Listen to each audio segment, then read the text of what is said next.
You know, we spend so much of our lives worrying about our bank accounts, our job titles, our homes. But what if I told you that the single most valuable thing you own isn't any of those?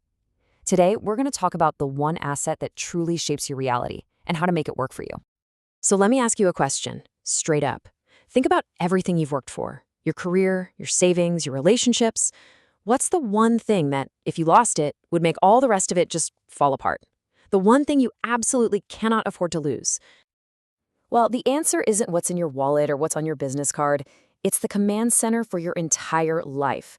It is the source of literally every single outcome you will ever experience. It's your mind. All right, so let's really get into this. We're going to start with a pretty powerful idea from Western thought, one you've probably heard in one way or another. And the idea is really simple. What happens inside your head directly creates the world outside of it.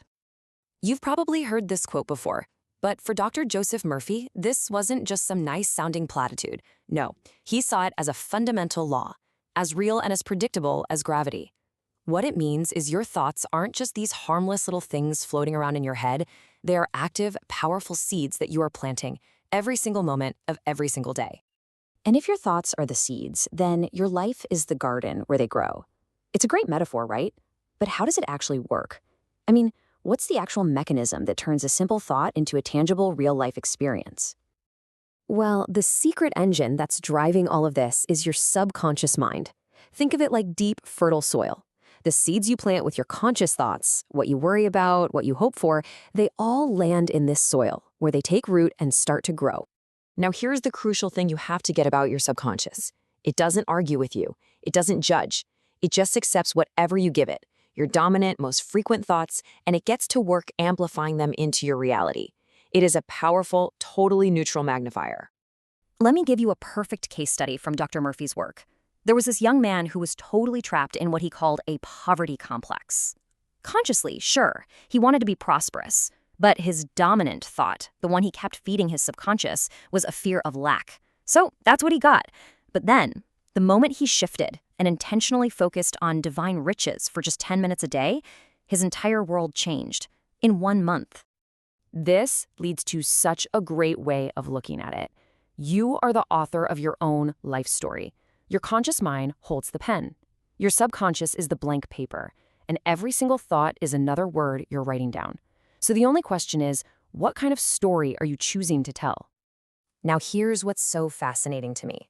This idea isn't some new age concept from the last century.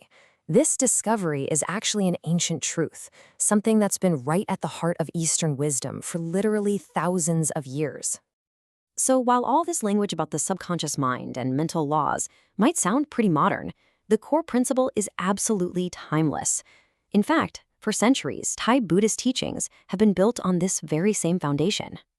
In the Thai language, there's a core teaching called Jai Pen Tatu Samrat, and what it means is the mind is the element of success or the source of all outcomes. Sound familiar? It should.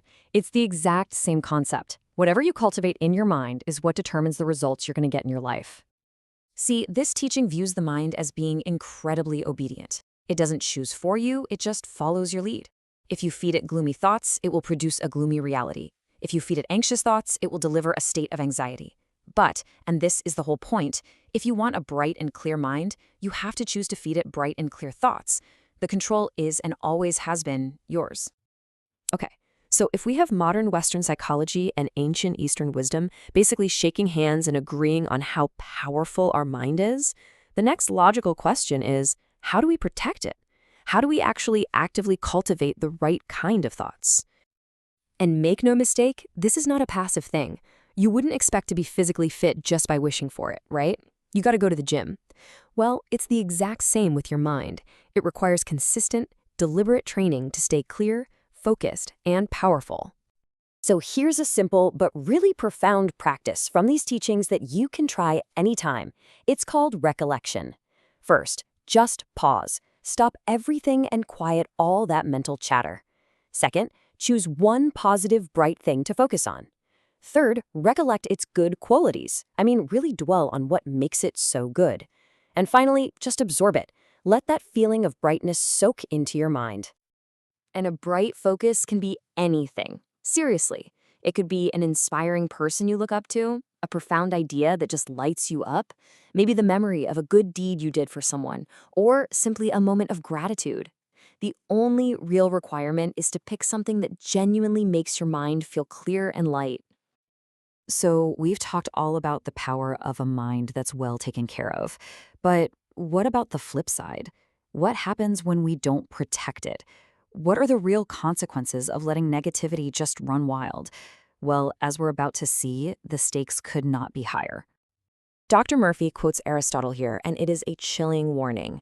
Resistance is the cause of every monstrosity. When we resist life, when we fill our minds with resentment, anger, and hate, we are literally blocking the natural flow of well-being. And that mental resistance, it can show up in some truly monstrous ways. And get this incredible story from Dr. Murphy's files. A woman developed a really serious physical lesion, all while holding on to this deep, bitter resentment for her ex-husband. Her doctor was really concerned. But then, she made a conscious choice to just let go of that resentment and instead fill her mind with thoughts of love and healing. The lesion completely disappeared in just 3 weeks. And this really is the ultimate takeaway from all of this. Life is going to throw things at you. We all know that. You might lose money, or a job, or a relationship, but through all of that, there is one thing you have to protect above everything else. Do not lose your mind. Because if you can maintain control over your thoughts, if you can keep your mind clear and calm and focused, you have the one tool you need to recover from any setback, any of them. But if you lose control of your mind to fear or anger or despair, you lose your ability to act, to create, to rebuild. You lose everything.